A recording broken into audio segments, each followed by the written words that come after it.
سیدنا انس بن مالک رضی اللہ عنہ سے مروی ہے، وہ کہتے ہیں ہم سیدنا معاذ بن جبل رضی اللہ عنہ کے پاس آئے اور کہا ہمیں رسول اللہ صلی اللہ علیہ وسلم کی کوئی عجیب سی حدیث بیان کرو۔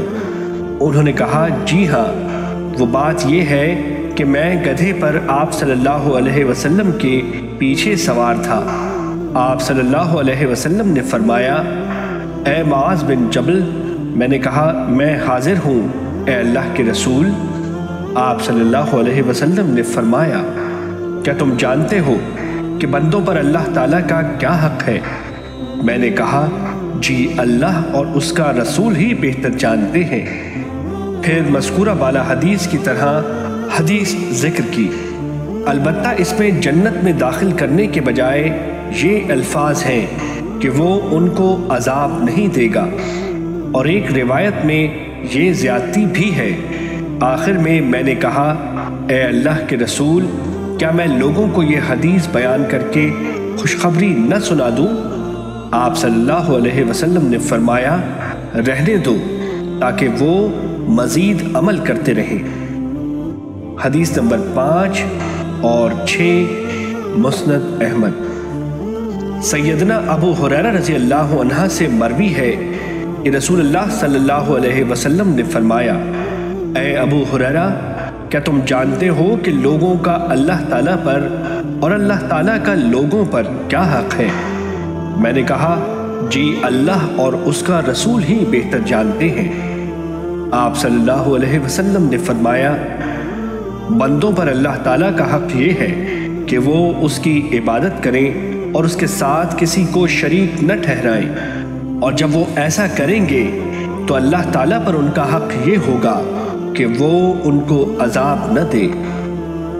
حدیث نمبر 7 مسند احمد۔ سیدنا طفیل بن سخبرہ رضی اللہ عنہ، جو کہ سیدہ عائشہ رضی اللہ عنہ کا اخیافی بھائی ہے، سے روایت ہے، وہ کہتے ہیں میں نے یہ خواب دیکھا کہ میں یہودیوں کے ایک گروہ کے پاس سے گزرا اور ان سے پوچھا تم کون لوگ ہو؟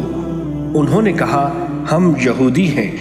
میں نے کہا اگر تم عزیر کو اللہ تعالیٰ کا بیٹا نہ کہتے تو تم بہترین قوم تھے۔ انہوں نے کہا تم مسلمان بھی بہترین قوم ہوتے اگر صرف یہ نہ کہتے کہ وہی کچھ ہوتا ہے جو اللہ تعالیٰ چاہتا ہے اور محمد صلی اللہ علیہ وسلم چاہتا ہے۔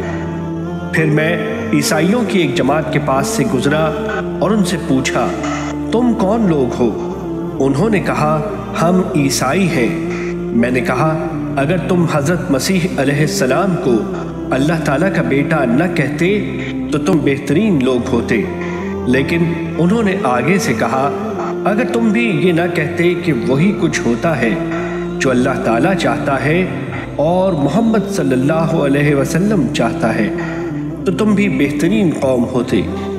جب صبح ہوئی تو بعض لوگوں کو یہ خواب بیان کرنے کے بعد میں نبی کریم صلی اللہ علیہ وسلم کے پاس گیا اور آپ کو ساری بات بتلا دی۔ آپ صلی اللہ علیہ وسلم نے مجھ سے پوچھا کہ تم نے کسی کو یہ خواب بتلایا ہے؟ میں نے کہا جی ہاں۔ پھر جب لوگوں نے نماز ادا کر لی تو آپ صلی اللہ علیہ وسلم نے ان سے خطاب کیا اور اللہ تعالیٰ کی حمد و ثنا بیان کرنے کے بعد فرمایا طفیل نے ایک خواب دیکھا ہے اور تم میں سے بعض لوگوں کو بتلا بھی دیا ہے۔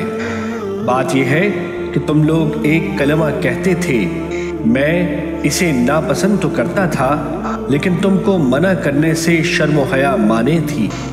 اب بات کھل گئی ہے، لہٰذا تم یہ نہ کہا کرو کہ وہی کچھ ہوتا ہے جو اللہ چاہتا ہے اور محمد صلی اللہ علیہ وسلم چاہتا ہے۔ حدیث نمبر 8 مسند احمد۔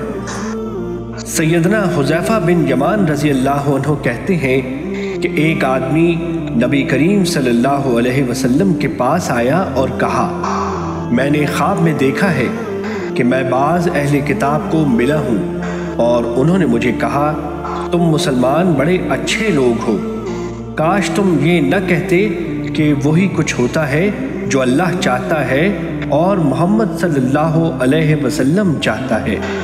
یہ سن کر نبی کریم صلی اللہ علیہ وسلم نے فرمایا میں بھی تمہاری اس بات کو ناپسند کرتا تھا، آئندہ اس طرح کہا کرو کہ جو اللہ تعالیٰ چاہتا ہے اور پھر محمد صلی اللہ علیہ وسلم چاہتا ہے۔ حدیث نمبر 9 مسند احمد۔ سیدنا عبداللہ بن عباس رضی اللہ عنہ سے روایت ہے کہ ایک آدمی نے نبی کریم صلی اللہ علیہ وسلم سے کہا جو کچھ اللہ چاہے اور آپ چاہیں۔ آپ صلی اللہ علیہ وسلم نے اسے فرمایا کیا تو نے مجھے اللہ تعالیٰ کے ساتھ شریک کر دیا ہے؟ صرف وہ ہوتا ہے جو یکتا و یگانہ اللہ چاہتا ہے۔ حدیث نمبر 10 مسند احمد۔